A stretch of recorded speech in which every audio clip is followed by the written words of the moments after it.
Hey, good weekend to you. Welcome to Bleeding Edge. I'm Jerry Anderson. Good to see you guys again. Good to have you there. It seemed to come out of nowhere, but did it really? The city of Toledo's point person in the effort to reduce gun violence announced he's out, resigning the position that he had held for just over a year or so now. JoJuan Armour said his decision was based on a desire to be closer to his family down, Columbus way.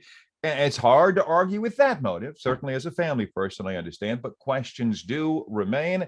And JoJuan Armour has graciously agreed to join us and shed some additional light on the program that he led for the past year and answer those questions. Mr. Armour, good to see you.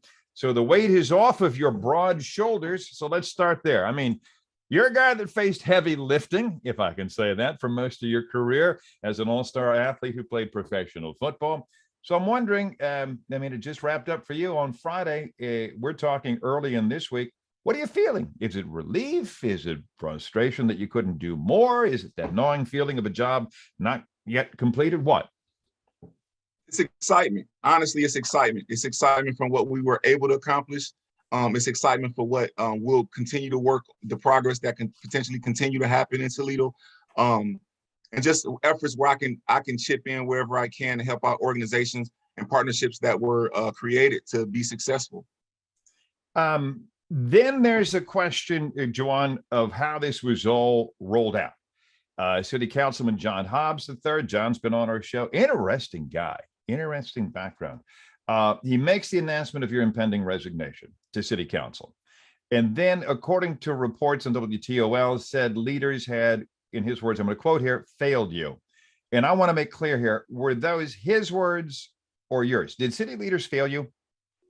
So those were his words. I pride myself on being able to speak clearly for myself. And so unless they come from me, they're definitely not my words. The support, I guess, was fickle at times, if that's the word I can use. But I wouldn't say leadership failed me at all by any means. Mayor Wade Capsa-Cabbage, it was an outstanding initiative to begin this program.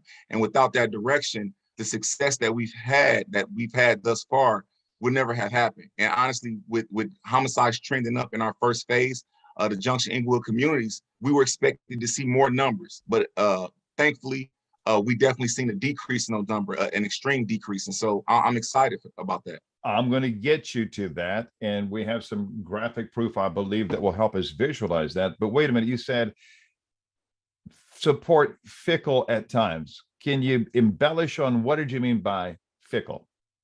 The consistency of it, right? And how that support comes about. A lot of times when involved in prevention, people want to help, right? Individuals want to help, but they want to help in the way that they feel that they should be able to help. But that's not how you help. You provide help the way that the initiative or the individual needs help.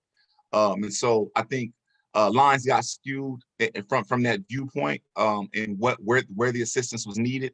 But all in all, I'm proud of what we were able to accomplish, and I'm just excited about what Chief Byrd and Angel Tucker will continue to create in Toledo. All right. As part of the strategy, and I went back and I looked at our interview. You were on my show last year. You'd been in office there about 5 months or so. As part of the strategy, the approach was targeted and needed to be. Folks, instead, the idea of you're going to take on all crimes at all times in all parts of the city simultaneously, good luck with that. I mean, as it is, it's like rolling a log uphill, but you started with targeting 3 high crime parts of town. And not that 1 year, JoJuan Armour is a huge body of work, but do we have proof, any hard data, and you've made a reference to this, that the gun violence prevention program has paid any dividends? Did it make a dent? Absolutely. Absolutely, it made a dent. Again, our first phase, I'm glad you guys have those graphics. Homicides were down 66%. A violent crime, overall crime, was down, numbers that we haven't seen since 2017.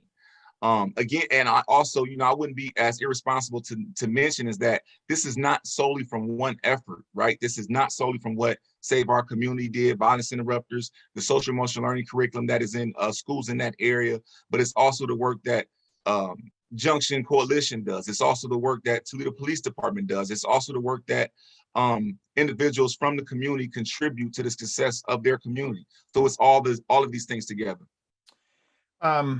You mentioned violence interrupters. We had trouble keeping violence interrupters on the payroll, it seems, from the outside looking at.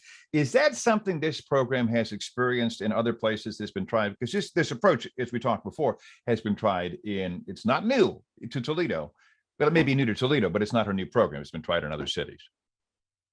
The question is it regarding the turnover of violence interrupters? Yeah, the violence interrupters. Because some people look at it and say, well, we lost another one. I guess they can't even hang on to these people. You know, the naysayers. Right. Right. It is that we were consulted on that with Cure Violence prior to establishing these roles. That was something that they mentioned.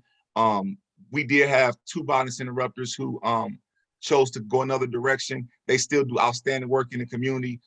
Gerald Carter being one of those guys. I've known him since I was a child. And he continues to work in the community and provide a positive atmosphere for young people. And so people choose to go another route for whatever reasons. It could be physically the amount of miles that have to be walked in the evening. It could be too exhausting for those individuals. Being in environments that could potentially end up violent. And so, you know, people bow out and choose to go other directions for whatever reasons. He's JoJuan Armour. He spent over the last year, he took on a job that I wouldn't wish on an enemy, but he took it on, given his background, and that was to take on the problem of violent crime in Toledo, especially gun violence in Toledo.